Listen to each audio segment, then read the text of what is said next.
Let's check in now on oil prices. Crude struggled last week. It's moved up almost 3% today. We're going to get a virtual meeting of OPEC Plus on Sunday. And several OPEC Plus members are apparently voluntarily already holding 2.2 million barrels a day off the market. Let's bring in Jan Stuart, global energy strategist at Piper Sandler. Jan, I think I read that wrong. We know that they're holding 2.2 million barrels off the market. Your take is that if they decide to increase production or think about it, they should consider that long and hard before making a move. Yeah, Andy, you're so right. We really just want them to meet, be very nice to each other. Don't say a whole lot publicly. Go away, do nothing. Just don't do anything. Leave those 2.2 million barrels a day on the sideline. The market doesn't look like it needs it. Let's just let the market come to them. You reckon that there are signs of softness out there in oil demand? And you know me, it's like one of those half full, half empty things, right? Catch me on a good day and the market looks great, everything looks fine, because you can honestly find signals that things are just okay. Like there is a proper backwardation in WTI and Brent. Dubai, the Asian benchmark, is more expensive than Brent, which tells you that the Asian market is pretty good, pretty strong. Maybe refining margins, people are whinging about it, but refining margins relative to history and relative to norm are just fine. So the half-full argument is there. The market is okay. Don't rock this boat. The half-empty argument is there too, because you say, well, dude, actually, I could have had better demand growth, and I don't. The only reason that things look half-full is because of all these supply issues that will sooner or later go away.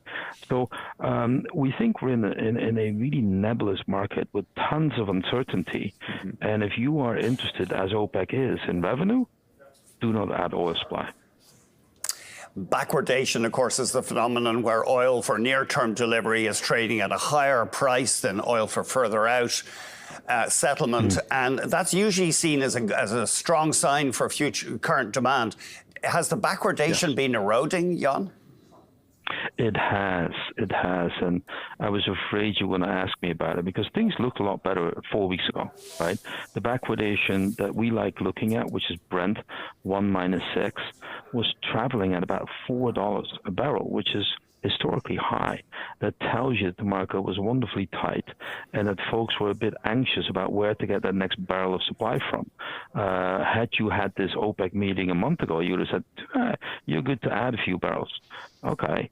Fast forward to now, the backwardation is barely $2. And $2 is nothing wrong with that, except that a month ago it was $4. So I'm greedy.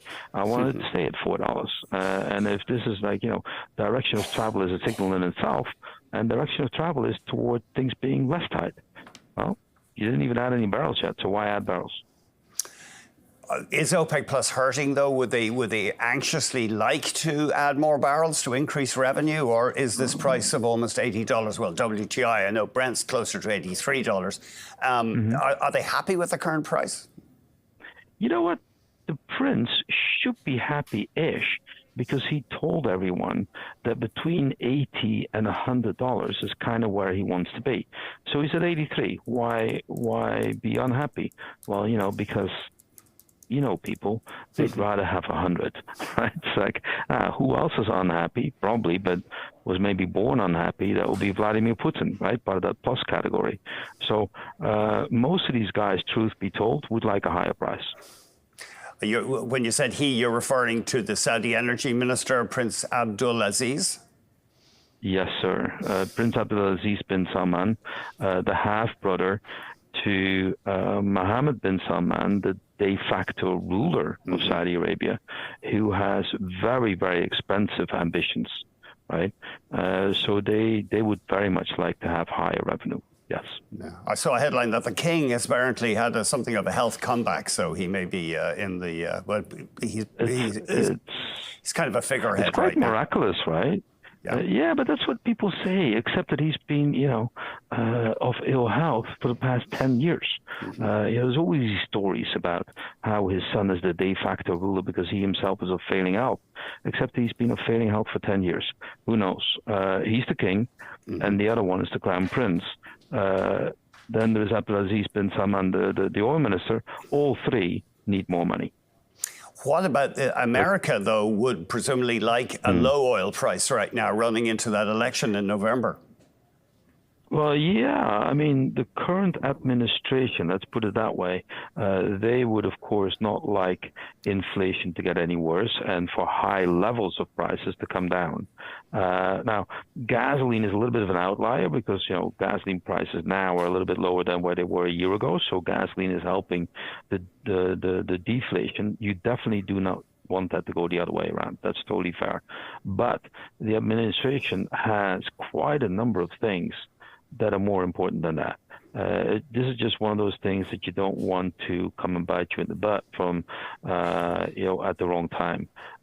So fair point that the administration would like gasoline prices to remain relatively low. There's other bits of America called West Texas, where high oil prices are a bit of a boon, right? And that helps that economy. The North Dakota, it helps that economy. Same as with you guys over in Alberta. These prices are helping the economy, and that's the real economy, the economy where things are made and done. And that part of the economy is terribly important as well. So there's a few angles to this story, I would argue, as to what the administration wants. Jan, you've been following the oil market for quite a while. I'd love to get your take on this. And I know we get into politics here, but we now have this Trans Mountain pipeline expansion, giving Canada vastly increased access to global markets for its oil. Do you think America has misgivings about that? Would America have preferred to be the sole customer practically for our crude? If you fill in the blanks and say, okay, America, let's equate that with a mid-continent refiner. Absolutely, that mid-continent refiner now has to compete a little bit harder for those Canadian barrels. America as such, as in like the administration, this one or the last one or the one before that, they want, I think most decision makers in America, most strategists in America, energy strategists also, would want there to be multiple avenues to market for all the strong players in North America, whether that's Canada, West Texas, Mexico. It behooves us in North America for everyone to have the best possible access to the most possible markets, I would argue. So even if you were a strategist in Washington, you probably would want Canada to have that direct Pacific access, because it makes for a stronger Canadian energy industry, which is in everyone's interest, no?